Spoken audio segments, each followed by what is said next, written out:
जय हिंद साथियों, कैसे हैं आप सभी लोग। आई होप आप लोग अच्छे होंगे, स्वस्थ होंगे, मस्त होंगे और अपनी पढ़ाई भी अच्छे से कर रहे होंगे। एक बार फिर से स्वागत है आपके अपने चैनल रोली क्लासेस में। हम फिर से हाजिर हैं एक नई सीरीज के साथ, जिसमें हम यूपी ट्रिपल एससी एएनएम से रिलेटेड सभी क्वेश्चंस को सॉल्व कराएंगे और आपकी तैयारी को बेहतर कराएंगे। तो आप सभी लोग जोश और जुनून के साथ जुड़ जाइए और सभी लोगों को शेयर कर दीजिए जिन्होंने भी यूपी ट्रिपल एससी एएनएम का फॉर्म भरा हुआ है और जो लोग यूपी ट्रिपल एससी एएनएम का पेपर क्लियर करना चाहते हैं। बहुत ही शानदार बेहतरीन कंटेंट के साथ हम फिर से हाजिर हैं एक नई सीरीज के साथ, जिसमें हम इन्फेक्शन और इम्यूनाइजेशन से रिलेटेड क्वेश्चंस को सॉल्व कराएंगे। क्योंकि आज संडे है, तो आज संडे के दिन स्पेशल क्लास होगी आप लोगों के लिए। तो स्पेशल टॉपिक है इन्फेक्शन एंड इम्यूनाइजेशन। तो आपकी क्लास का पहला क्वेश्चन ये रहा स्क्रीन पे, आप लोग पढ़िए और आंसर कीजिए। बहुत ध्यान से क्वेश्चन को पढ़ेंगे फिर आंसर करेंगे। और आज के जितने भी क्वेश्चंस हैं वो सभी इन्फेक्शन एंड इम्यूनाइजेशन से रिलेटेड है। और ये टॉपिक आपके एग्जाम के पॉइंट ऑफ व्यू से बहुत ही इंपॉर्टेंट रहने वाला है, क्योंकि आप सभी को पता है इम्यूनाइजेशन से काफ़ी क्वेश्चंस आते हैं। तो क्वेश्चन है, निम्न में से कौन सी कोशिका मेनली रोग प्रतिरोधक क्षमता इम्यूनिटी पावर बढ़ाती है। आपको बताना है निम्न में से कौन सी कोशिका मेनली रोग प्रतिरोधक क्षमता बढ़ाती है। ऑप्शन ए आरबीसी, जिसे रेड ब्लड सेल्स बोलते हैं। Option B platelet. Option C lymphocyte. Option D basophil. आपको बताना है कि निम्न में से कौन सी कोशिका मेनली रोग प्रतिरोधक क्षमता बढ़ाती है। आप लोग जल्दी जल्दी आंसर कीजिए। तो इस क्वेश्चन का राइट आंसर ऑप्शन सी है। Right answer option C lymphocyte. Right answer option C lymphocyte. Important question है। नेक्स्ट क्वेश्चन आपकी स्क्रीन पे ये रहा, आप लोग पढ़िए और आंसर कीजिए।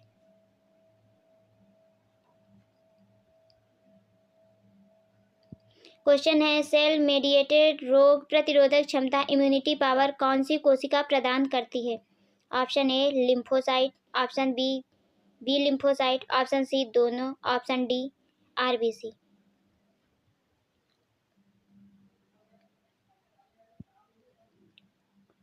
क्वेश्चन है, सेल मेडिएटेड रोग प्रतिरोधक क्षमता इम्यूनिटी पावर कौन सी कोशिका प्रदान करती है। बहुत अच्छे से आप लोग आंसर कीजिए। तो इस क्वेश्चन का right answer option A T lymphocyte. Right answer option A T lymphocyte. Important question है ये, और आज की जो सीरीज है ये आपके एग्जाम के पॉइंट ऑफ व्यू से बहुत ही इंपॉर्टेंट रहने वाली है। तो आप लोग लास्ट तक बने रहिएगा और अपनी तैयारी को चेक कीजिएगा कि आपकी तैयारी कैसी चल रही है। नेक्स्ट क्वेश्चन आपकी स्क्रीन पे ये रहा। क्वेश्चन है, एंटीबॉडी मेडिएटेड इम्यूनिटी कौन सी कोशिका प्रदान करती है। Option A T lymphocyte. Option B lymphocyte. Option C दोनों। Option D RBC. आप लोग आंसर कीजिए। आंसर कीजिए आप लोग जल्दी जल्दी। तो इस क्वेश्चन का right answer option B. Right answer option B lymphocyte. Right answer option B lymphocyte. Next question आपकी स्क्रीन पे ये रहा। क्वेश्चन है, टीकाकरण के द्वारा कौन सी इम्यूनिटी प्राप्त होती है। इंपॉर्टेंट क्वेश्चन है, नोट कर लीजिए। टीकाकरण के द्वारा कौन सी इम्यूनिटी प्राप्त होती है। Option A natural active. Option B natural passive. Option C active artificial. Option D passive artificial. टीकाकरण के द्वारा कौन सी इम्यूनिटी प्राप्त होती है। आंसर कीजिए, सभी लोग आंसर करेंगे। तो इस क्वेश्चन का राइट आंसर है option C. Right answer option C active artificial. कौन सी इम्यूनिटी प्राप्त होती है, तो एक्टिव आर्टिफिशियल इम्यूनिटी प्राप्त होती है। नेक्स्ट क्वेश्चन ये रहा। क्वेश्चन है, मैटरनल एंटीबॉडी के द्वारा प्राप्त होने वाली इम्यूनिटी है। मैटरनल एंटीबॉडी के द्वारा प्राप्त होने वाली इम्यूनिटी है। तो आपको बताना है कि मैटरनल एंटीबॉडी द्वारा कौन सी इम्यूनिटी प्राप्त होती है। Option A natural active. Option B natural passive. Option C active artificial. Option D passive artificial.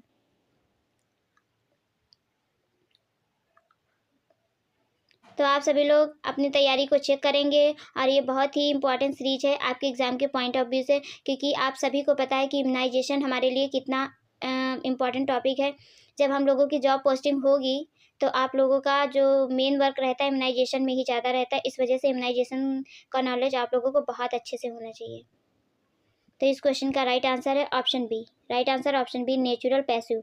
कौन सी मिलती है? मैटरनल एंटीबॉडी के द्वारा प्राप्त होने वाली इम्यूनिटी नेचुरल पैसिव कहलाती है। क्योंकि आज संडे था इसलिए मैंने सोचा कि कुछ स्पेशल आप लोगों के लिए किया जाए, तो मैं स्पेशल क्लास लेके आई हूँ आज। नेक्स्ट क्वेश्चन आपकी स्क्रीन पे ये रहा है। क्वेश्चन है, रेडीमेड एंटीबॉडी के द्वारा उत्पन्न इम्यूनिटी किस प्रकार की इम्यूनिटी का उदाहरण है? रेडीमेड एंटीबॉडी के द्वारा उत्पन्न इम्यूनिटी किस प्रकार की इम्यूनिटी का उदाहरण है?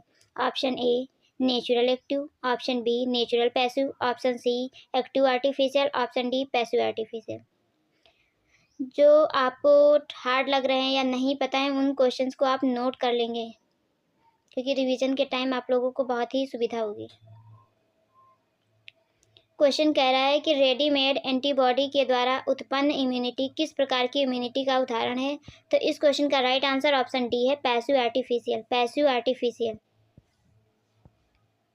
नेक्स्ट क्वेश्चन ये रहा।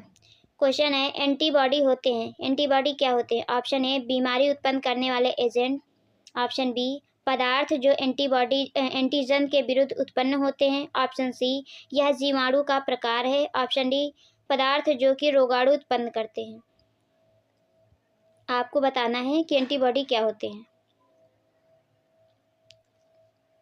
तो इस क्वेश्चन का राइट आंसर ऑप्शन बी है। राइट आंसर ऑप्शन बी है, पदार्थ जो कि एंटीजन के विरुद्ध उत्पन्न होते हैं। पदार्थ जो कि एंटीजन के विरुद्ध उत्पन्न होते हैं। Right answer option B. Next question, सूक्ष्म रोगाणु की किस व्यक्ति के शरीर में एंट्री कहलाती है? सूक्ष्म रोगाणु की किसी व्यक्ति के शरीर में एंट्री कहलाती है।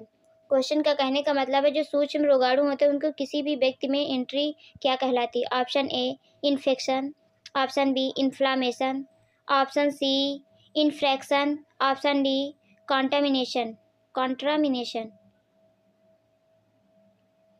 तो आपको बताना है कि रोगाणु, सूक्ष्म रोगाणु किसी व्यक्ति के शरीर में एंट्री क्या कहलाती है।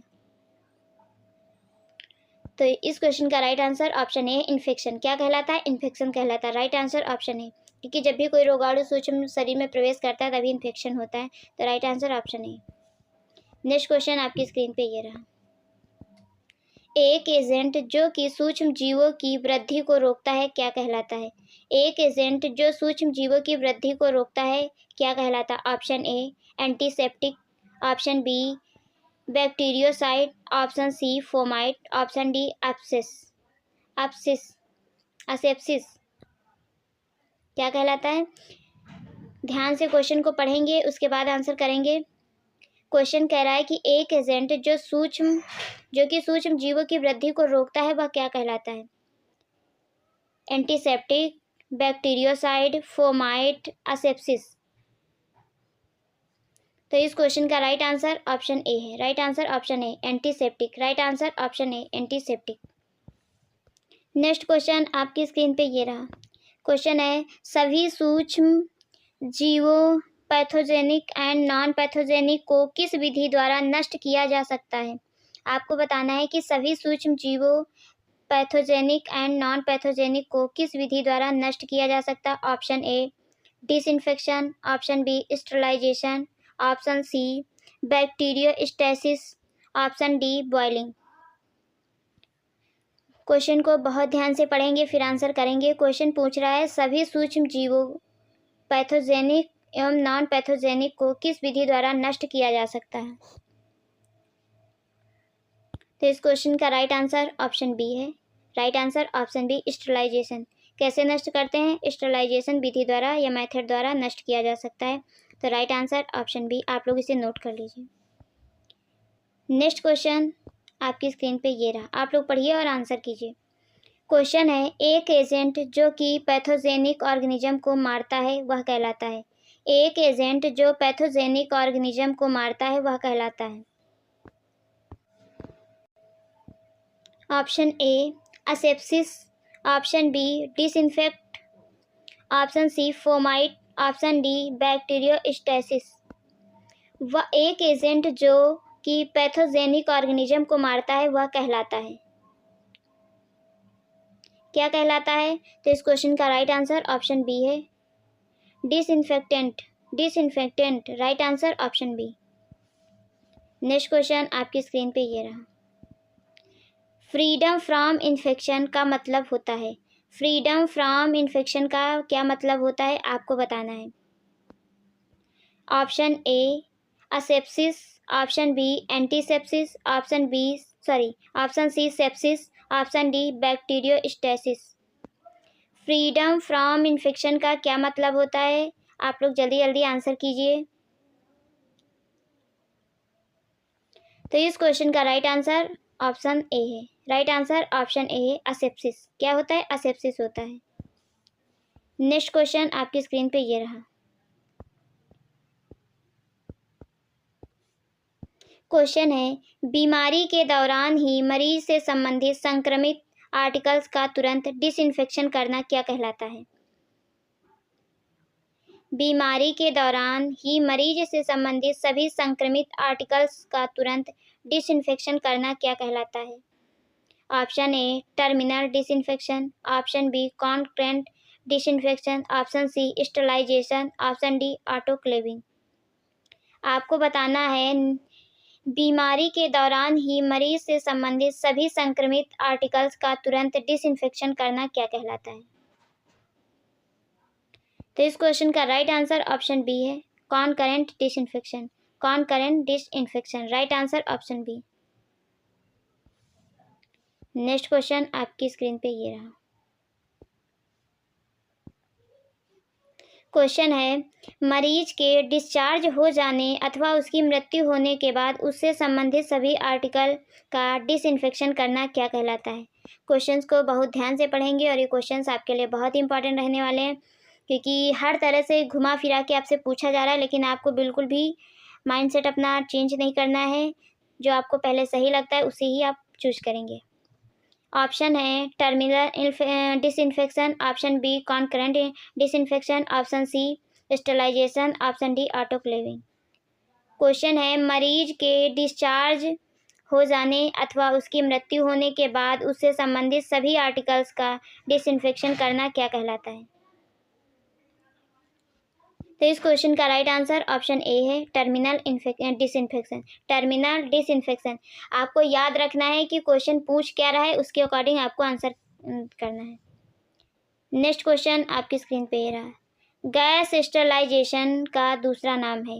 गैस स्टरलाइजेशन का दूसरा नाम आपको बताना है। Option A disinfection, option B fumigation, option C autoclaving, option D hot air sterilisation. Hot air sterilisation. Gas sterilisation का दूसरा नाम क्या है।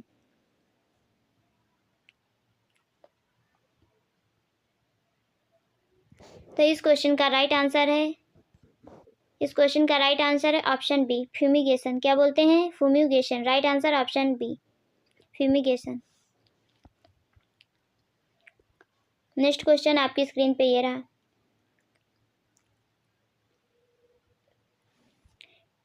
स्टीम अंडर प्रेशर के द्वारा किए जाने वाला स्टरलाइजेशन कहलाता है। स्टीम अंडर प्रेशर के द्वारा किए जाने वाला स्टरलाइजेशन कहलाता है। Option A autoclaving, option B fumigation, option C hot air oven, option D पाश्चुरीकरण। आपको बताना है कि स्टीम अंडर प्रेशर के द्वारा किए जाने वाला स्टरलाइजेशन कहलाता है, क्या कहलाता है, आपको आंसर करना है। जल्दी जल्दी आप सभी लोग आंसर करेंगे, आप लोगों के कमेंट आ नहीं रहे हैं। तो इस क्वेश्चन का राइट आंसर ऑप्शन ए है, ऑटोक्लेविंग। क्या कहते हैं, autoclaving. Right answer option A autoclaving. Important question है, आज की सीरीज आप लोगों के लिए स्पेशल सीरीज है, आप लोग बहुत ध्यान से पढ़ेंगे, नोट्स भी साथ में बनाएंगे। नेक्स्ट क्वेश्चन आपकी स्क्रीन पे ये रहा।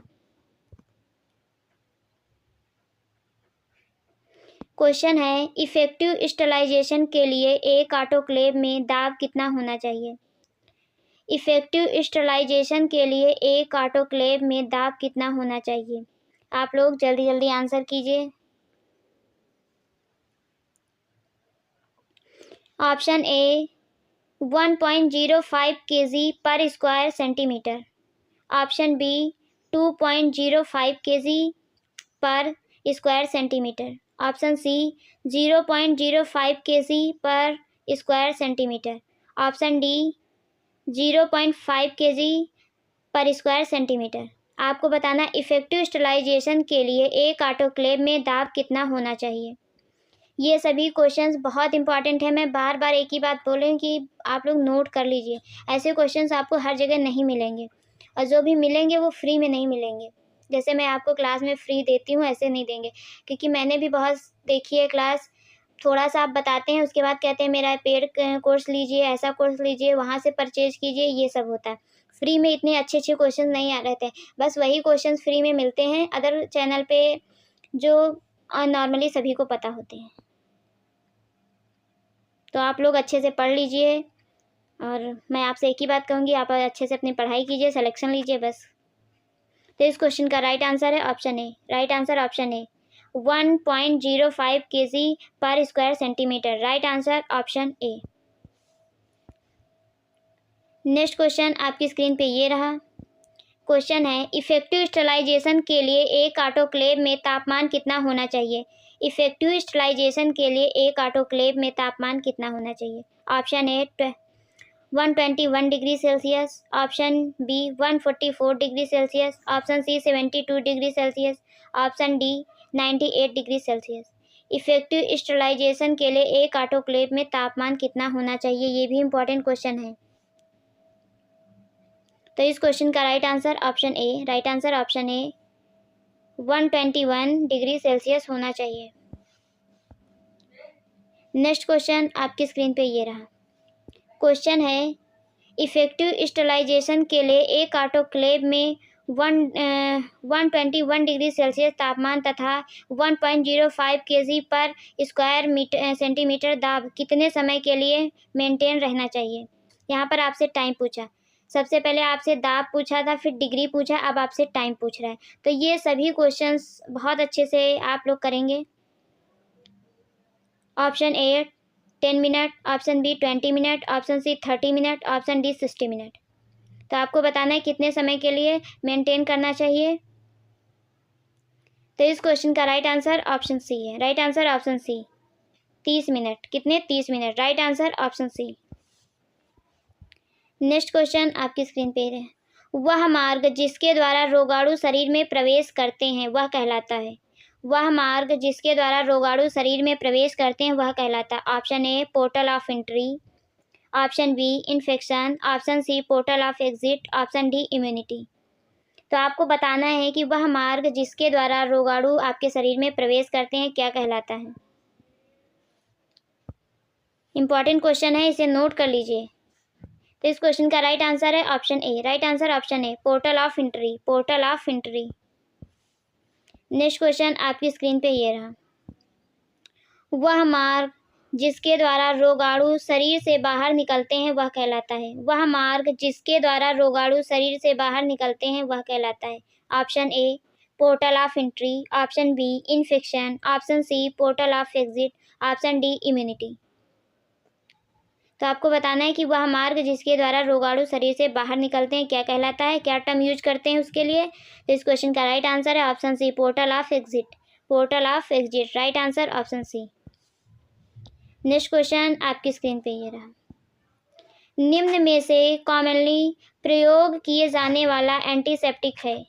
निम्न में से सबसे कॉमनली प्रयोग किए जाने वाला एंटीसेप्टिक है। Option A Savlon, option B Cidex, option C NaCl, option D phenol. तो आपको बताना है कि सबसे ज़्यादा एंटीसेप्टिक कौन सा यूज करते हैं। तो इस क्वेश्चन का राइट आंसर ऑप्शन ए है Savlon. Right answer option A Savlon. Next question आपकी स्क्रीन पे ये रहा।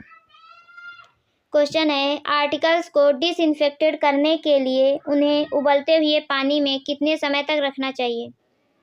क्वेश्चन कह रहा है कि आर्टिकल्स को डिसइंफेक्टेड करने के लिए उन्हें उबलते हुए पानी में कितने समय तक रखना चाहिए। Option A 2 minute, option B 5 minute, option C 10 minute, option D 30 minute.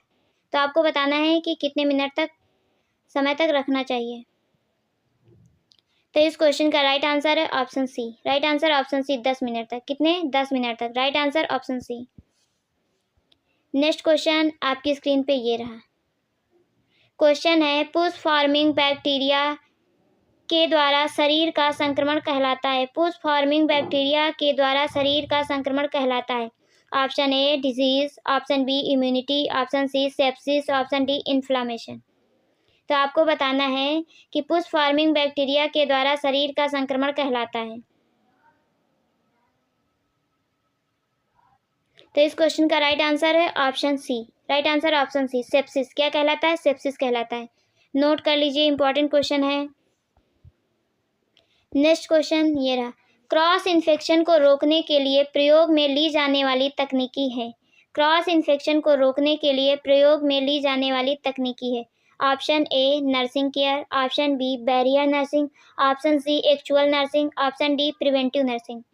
Cross infection को रोकने के लिए प्रयोग की जाने वाली तकनीकी इंपॉर्टेंट क्वेश्चन है ये।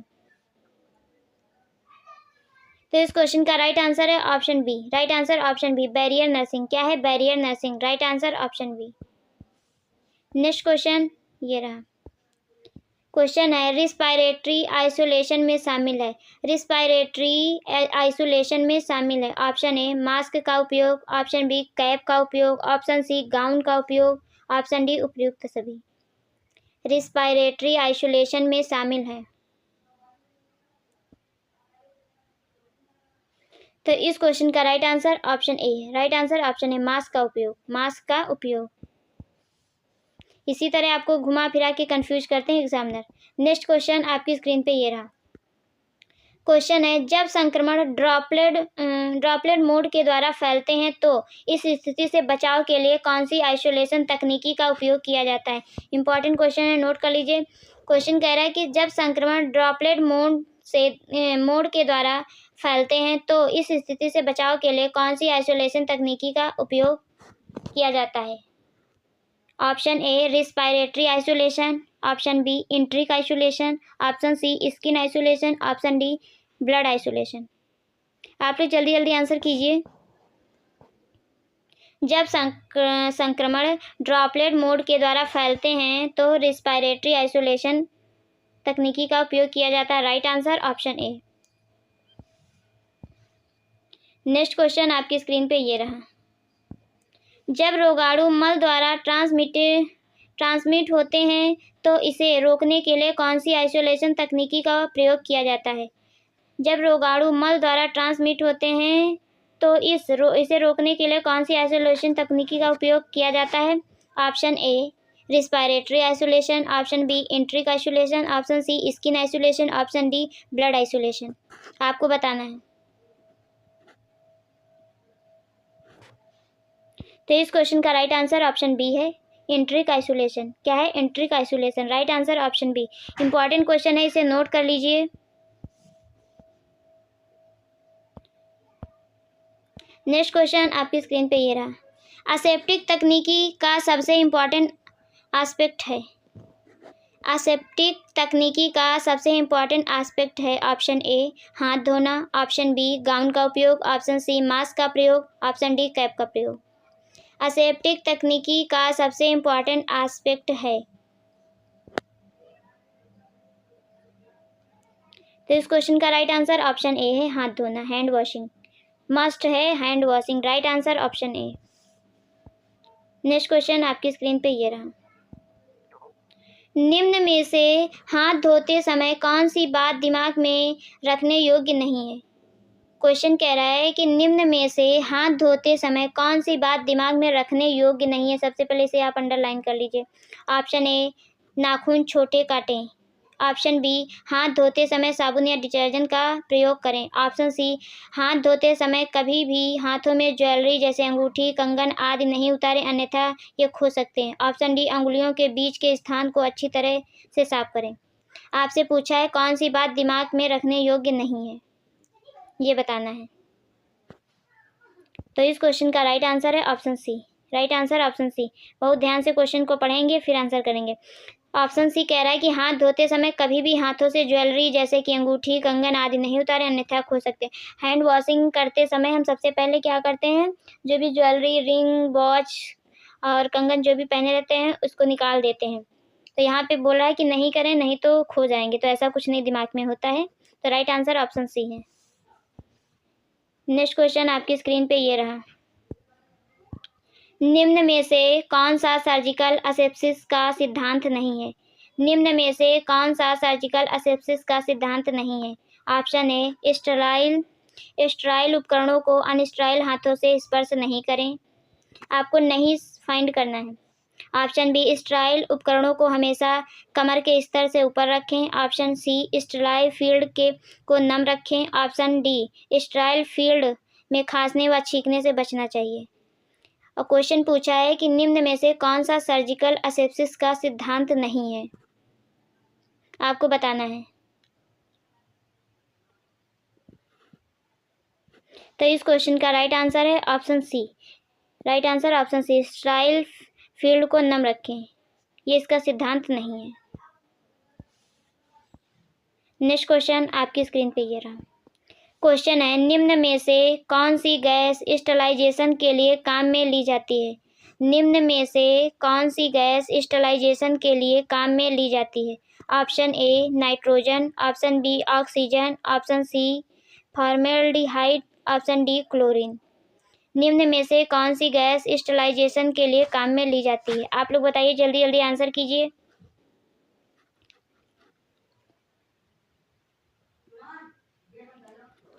तो इस क्वेश्चन का राइट आंसर है option C. Right answer option C, formaldehyde. Right answer option C. Next question आपकी स्क्रीन पे ये रहा। क्वेश्चन है, निम्न में से कौन सा एंटीसेप्टिक घोल माउथ वॉश के लिए काम में लाया जाता है? निम्न में से कौन सा एंटीसेप्टिक घोल माउथ वॉश के लिए काम में लाया जाता है? Option A, spirit. Option B, betadine. Option C, hydrogen peroxide. Option D, alcohol. Answer कीजिए आप लोग जल्दी जल्दी। एंटीसेप्टिक घोल माउथ वॉश के लिए काम में लाया जाता है, तो इस क्वेश्चन का राइट आंसर है option C. Right answer option C, hydrogen peroxide. Hydrogen peroxide. Right answer option C. Next question आपकी स्क्रीन पे ये रहा। क्वेश्चन है, स्टेलाइजेशन का सबसे ज़्यादा प्रयुक्त होने वाला मेथड है? स्टेलाइजेशन का सबसे ज़्यादा प्रयुक्त होने वाला मेथड है। Option A, dry heat. Option B, hot air oven. Option B, autoclave. Option D, fumigation. Question कह रहा है कि स्टेलाइजेशन का सबसे ज़्यादा प्रयुक्त होने वाला मेथड कौन सा है, आपको बताना है। तो इस क्वेश्चन का राइट आंसर ऑप्शन सी है, ऑटोक्लेव। कौन सा मेथड है? Autoclave. Right answer option C. Important question है, आप नोट कर लीजिए इसे। नेक्स्ट क्वेश्चन, स्टेलाइजेशन का सबसे ज़्यादा इफेक्टिव मेथड है? स्टेलाइजेशन का सबसे ज़्यादा इफेक्टिव मेथड है। Option A, dry heat. Option B, pasteurization. Option C, autoclave. Option D, fumigation. Sterilization का सबसे इफेक्टिव मेथड है, कौन सा मेथड है? आप लोग बताइए, जल्दी जल्दी आंसर कीजिए। आप लोग के आंसर बहुत कम आ रहे हैं।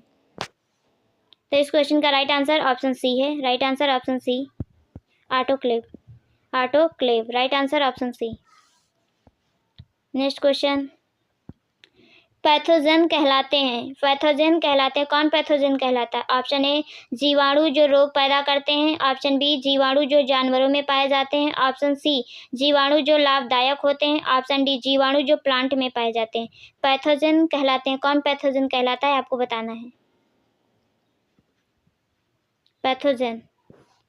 तो इस क्वेश्चन का राइट आंसर ऑप्शन ए है। राइट आंसर ऑप्शन ए, जीवाणु जो रोग पैदा करते हैं। जीवाणु जो रोग पैदा करते हैं। नेक्स्ट क्वेश्चन आपकी स्क्रीन पे ये रहा। असेप्सिस का मतलब है, आपको असेप्सिस का मतलब बताना है। ऑप्शन ए, इन्फेक्शन रहित। ऑप्शन बी, चिंता रहित। ऑप्शन सी, शोरगुल रहित। ऑप्शन डी, दर्द रहित। असेप्सिस, सेप्सिस का मतलब क्या होता है? सेप्सिस का मतलब होता है इन्फेक्शन। क्या होता है? इन्फेक्शन। तो यहाँ पे आपसे पूछ रहा है असेप्सिस का मतलब। असेप्सिस का मतलब आपसे पूछ रहा है, तो असेप्सिस का मतलब होता है इन्फेक्शन रहित, मतलब इन्फेक्शन नहीं हो। तो राइट आंसर ऑप्शन ए। इंपॉर्टेंट क्वेश्चन है, आप लोग आंसर नहीं कर रहे हैं, जल्दी जल्दी आप लोग आंसर कीजिए। तो इस क्वेश्चन का राइट आंसर है ऑप्शन ए। नेक्स्ट क्वेश्चन आपकी स्क्रीन पे ये रहा। नुकीले उपकरण किस मेथड द्वारा स्टेलाइज नहीं करने चाहिए? नुकीले उपकरण किस मेथड द्वारा स्टेलाइज नहीं करने चाहिए? Option A, autoclaving. Option B, उबालना। Option C, hot air oven. Option D, antiseptic घोल। आप लोग आंसर कीजिए, जल्दी जल्दी आंसर कीजिए और अपनी तैयारी को चेक कीजिए। लास्ट तक आप लोग देखेंगे तभी आप बता पाएंगे कि आपकी तैयारी कैसी चल रही है। एक दो क्वेश्चन करने से कुछ नहीं होता है। जितना ज़्यादा आप रिवीजन करेंगे, जितना ज़्यादा आप प्रैक्टिस करेंगे, उतनी ज़्यादा आपकी स्टडी बेहतर होगी। तो इस क्वेश्चन का राइट आंसर ऑप्शन बी, उबालना, बॉइलिंग। नुकीले उपकरण किस मेथड द्वारा स्टरलाइज नहीं करने चाहिए? तो बॉइलिंग के द्वारा, उबालने के द्वारा, उबालना नहीं चाहिए। Right answer option B. बहुत अच्छे से। नेक्स्ट क्वेश्चन है, एंडोस्कोपिक कैथेटर्स किसके द्वारा स्टरलाइज किए जाते हैं? Option A autoclaving, option B hot air oven, option C 2% glutaraldehyde, option D उबालना।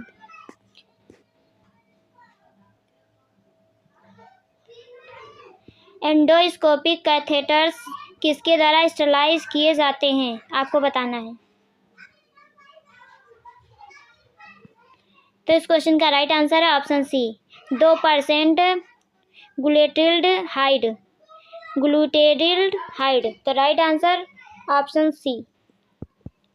नेक्स्ट क्वेश्चन आपकी स्क्रीन पे ये रहा। क्वेश्चन है, प्रतिरोधकता या इम्यूनिटी का अर्थ क्या होता है? आपको इम्यूनिटी का अर्थ बताना है। ऑप्शन ए रोग से लड़ने की क्षमता, ऑप्शन बी रोग उत्पन्न करने की क्षमता, ऑप्शन सी बीमारी का इलाज, ऑप्शन डी इनमें से कोई नहीं। आपको बताना है इम्यूनिटी का अर्थ क्या होता है। जल्दी जल्दी आप लोग कमेंट कीजिए। तो इस क्वेश्चन का राइट आंसर ऑप्शन ए है, रोग से लड़ने की क्षमता। इम्यूनिटी का अर्थ होता है रोग से लड़ने की क्षमता। ये इंपॉर्टेंट क्वेश्चन है, नोट कर लीजिए। नेक्स्ट क्वेश्चन ये रहा। नेक्स्ट क्वेश्चन आपकी स्क्रीन पे ये रहा, आप लोग पढ़िए और आंसर कीजिए। क्वेश्चन है, ह्यूमोरल इम्यूनिटी कहाँ से उत्पन्न होती है? ह्यूमोरल इम्यूनिटी कहाँ से उत्पन्न होती है? ऑप्शन ए अस्थिमज्जा में बनने वाली लिम्फोसाइट से, ऑप्शन बी थाइमस में बनने वाली लिम्फोसाइट से, ऑप्शन सी लाल रक्त कणिकाओं से, ऑप्शन डी प्लेटलेट से। ह्यूमोरल इम्यूनिटी कहाँ से उत्पन्न होती है? आपको बताना है। आप लोग जल्दी जल्दी आंसर कीजिए। तो इस क्वेश्चन का राइट आंसर ऑप्शन ए है, अस्थिमज्जा में बनने वाली लिम्फोसाइट से। कहाँ से? अस्थिमज्जा में बनने वाली लिम्फोसाइट से। नेक्स्ट क्वेश्चन आपकी स्क्रीन पर ये रहा, सेलुलार इम्यूनिटी कहाँ से उत्पन्न होती है? नोट कर लीजिए। सेलुलार इम्यूनिटी कहाँ से उत्पन्न होती है? ऑप्शन ए अस्थिमज्जा में बनने वाली लिम्फोसाइट से, ऑप्शन बी थाइमस में बनने वाली लिम्फोसाइट से, ऑप्शन सी लाल रक्त कणिकाओं से, ऑप्शन डी प्लेटलेट से। आपको बताना है। जल्दी जल्दी आप लोग आंसर कीजिए। तो इस क्वेश्चन का राइट आंसर ऑप्शन बी है, थाइमस में बनने वाली लिम्फोसाइट से। थाइमस में बनने वाली लिम्फोसाइट से। Right answer option B. Next question आपकी स्क्रीन पे ये रहा। क्वेश्चन है, ह्यूमोरल प्रतिरोधकता किस पर आधारित होती है? ह्यूमोरल प्रतिरोधकता किस पर आधारित होती है? ऑप्शन ए एंटीजन में बनने पर, ऑप्शन बी एंटीबॉडीज के बनने पर, ऑप्शन सी वैक्सीन के तैयार होने पर, ऑप्शन डी उपयुक्त सभी। ह्यूमोरल प्रतिरोधकता किस पर आधारित होती है? आपको बताना है। आप लोग आंसर कीजिए।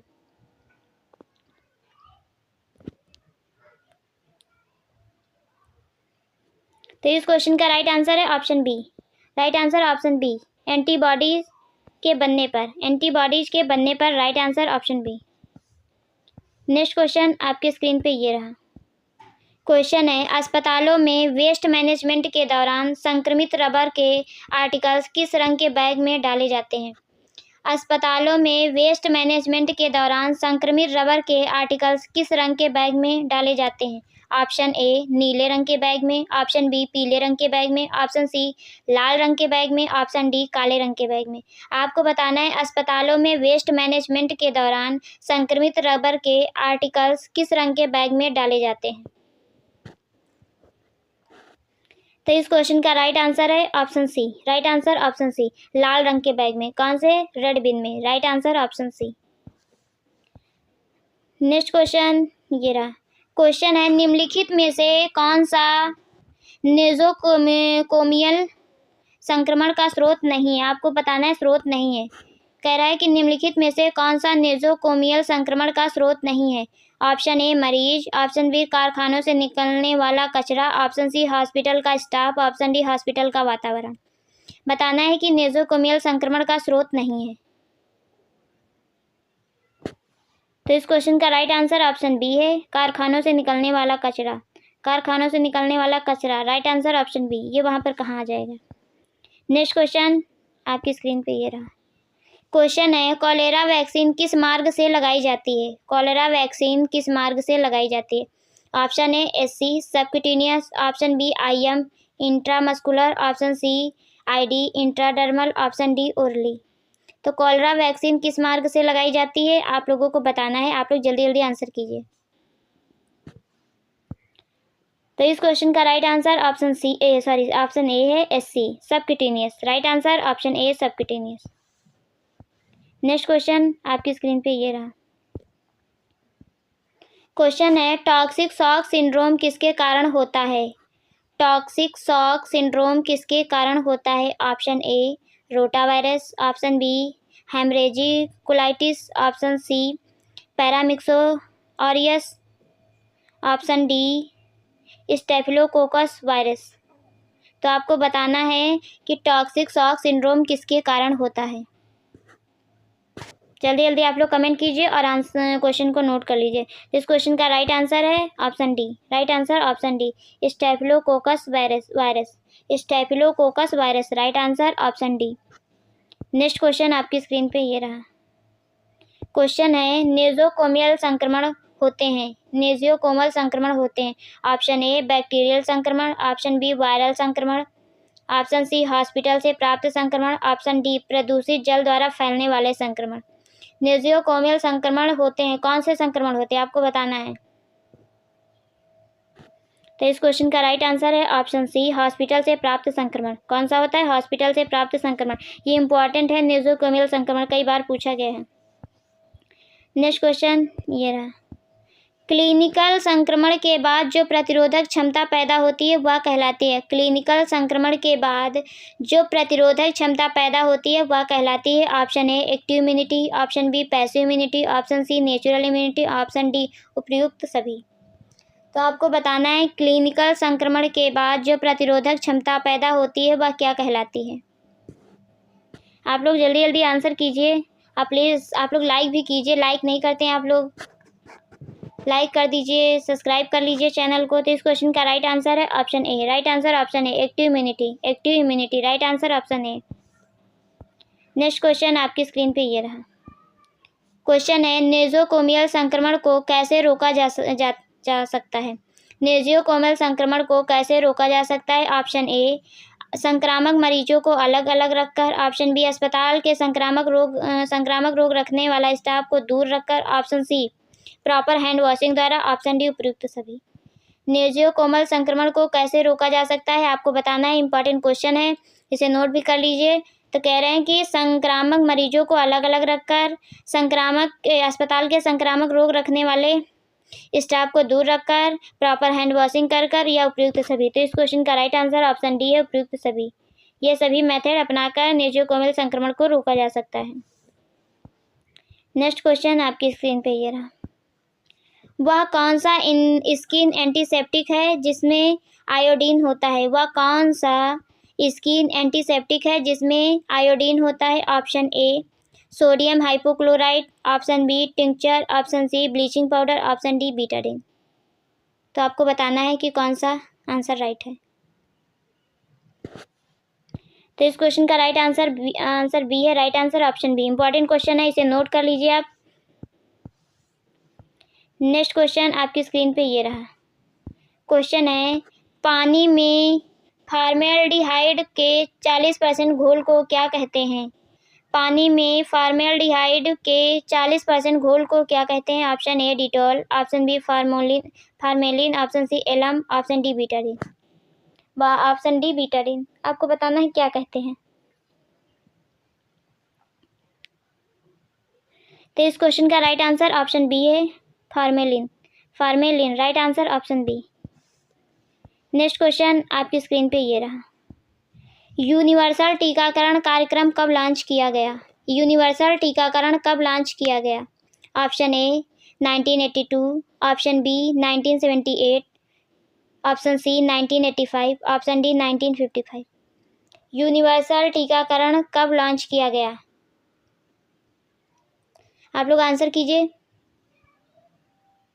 तो इस क्वेश्चन का राइट आंसर ऑप्शन सी है 1985 में। कब? 1985 में यूनिवर्सल टीकाकरण। नेक्स्ट क्वेश्चन आपकी स्क्रीन पे ये रहा। क्वेश्चन है, भारी चेन व एमिनो अम्लों के क्रम के आधार पर ह्यूमन इम्यूनोग्लोबुलिन्स को कितनी श्रेणी में बांटा जाता है? भारी चेन व एमिनो अम्लों के क्रम के आधार पर ह्यूमन इम्यूनोग्लोबुलिन्स को कितनी श्रेणी में बांटा जाता है? Option A 3, option B 5, option C 7, option D 9 या 9। जल्दी जल्दी आप लोग आंसर कीजिए। तो इस क्वेश्चन का राइट आंसर ऑप्शन बी है 5। कितने में बांटा जाता है? 5 में। Right answer option B. Next question ये रहा। क्वेश्चन है, निम्न में से कौन सी ह्यूमन इम्यूनोग्लोबिन की श्रेणी नहीं है? आपसे पूछा है कि हीमोग्लोबिन की श्रेणी नहीं है। Option A IgA, option B IgC, option C IgD, option D IgE. कौन सी इम्यूनोग्लोबिन की श्रेणी नहीं है, ये फाइंड करना है आपको। तो इस क्वेश्चन का राइट आंसर ऑप्शन बी है। Right answer option B IgC नहीं है। नेक्स्ट क्वेश्चन आपकी स्क्रीन पे ये रहा। क्वेश्चन है, पेंटावैलेंट वैक्सीन किस प्रकार की वैक्सीन का उदाहरण है? पेंटावैलेंट वैक्सीन किस प्रकार की वैक्सीन का उदाहरण है? Option A subunit vaccine, option B conjugate vaccine, option C combined vaccine, option D inactivated vaccine. तो आपको बताना है पेंटावैलेंट वैक्सीन किस प्रकार की वैक्सीन का उदाहरण है। इंपॉर्टेंट क्वेश्चन है, नोट कर लीजिए और आंसर कीजिए। तो ये कौन सी वैक्सीन है? Right answer option C combined vaccine. इसमें कितनी वैक्सीन आती हैं? 5। कौन कौन सी? डीपीटी, डिप्थीरिया, पर्टुसिस, टिटनेस और हेपेटाइटिस बी और हिप टाइप बी। तो राइट आंसर ऑप्शन सी। इसको देते कैसे हैं? आईएम देते हैं। कैसे देते हैं? आईएम, इंट्रामस्कुलर देते हैं। तो right answer option C combined vaccine है पेंटावैलेंट वैक्सीन।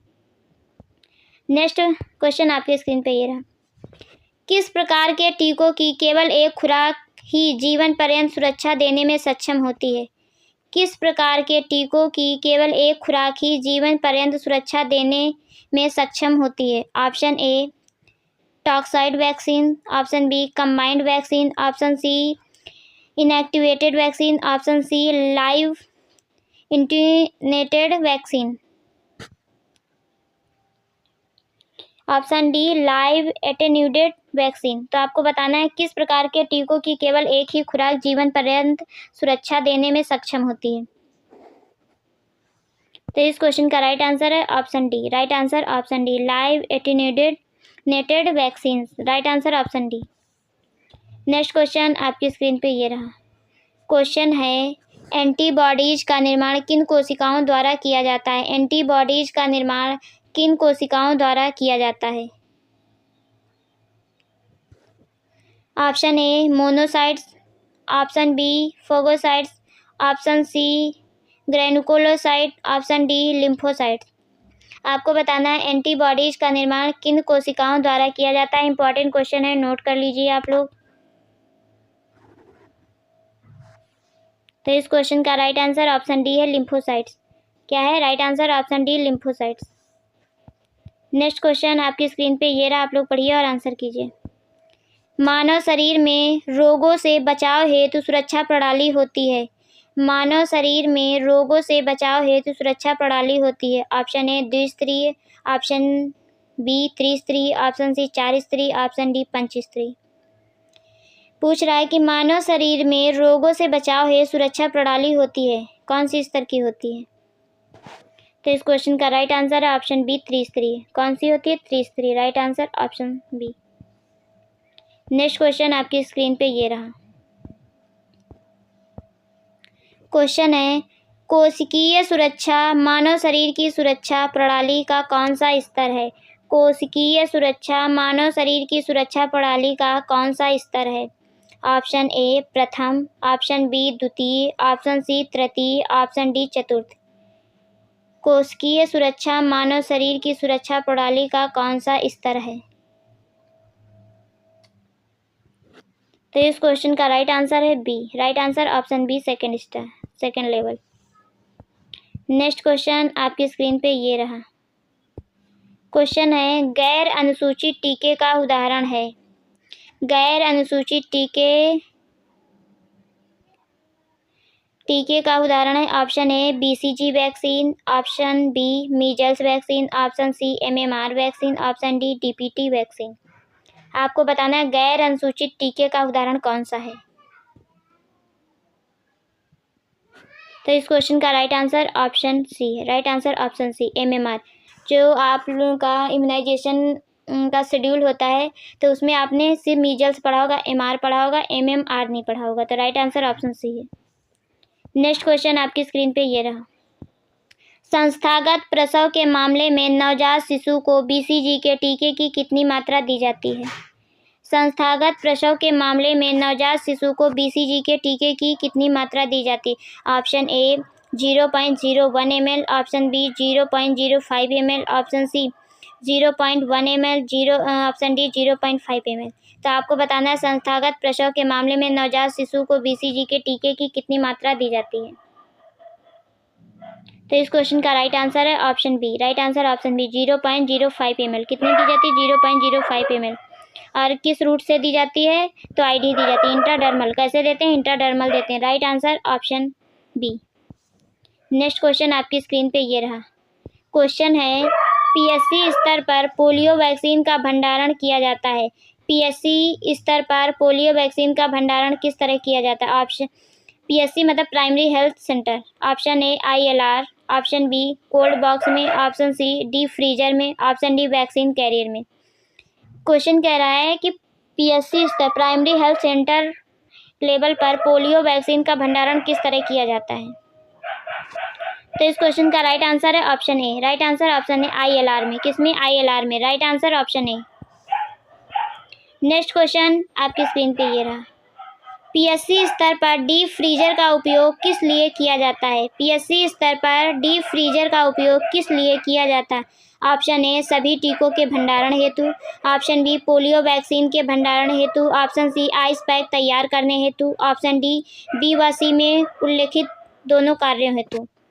पीएससी पर डीप फ्रीजर का उपयोग किस लिए किया जाता है? आपको बताना है। तो इस क्वेश्चन का राइट आंसर ऑप्शन सी है। Right answer option C ice pack तैयार करने हेतु। आइस पैक तैयार करने हेतु। राइट आंसर ऑप्शन सी है।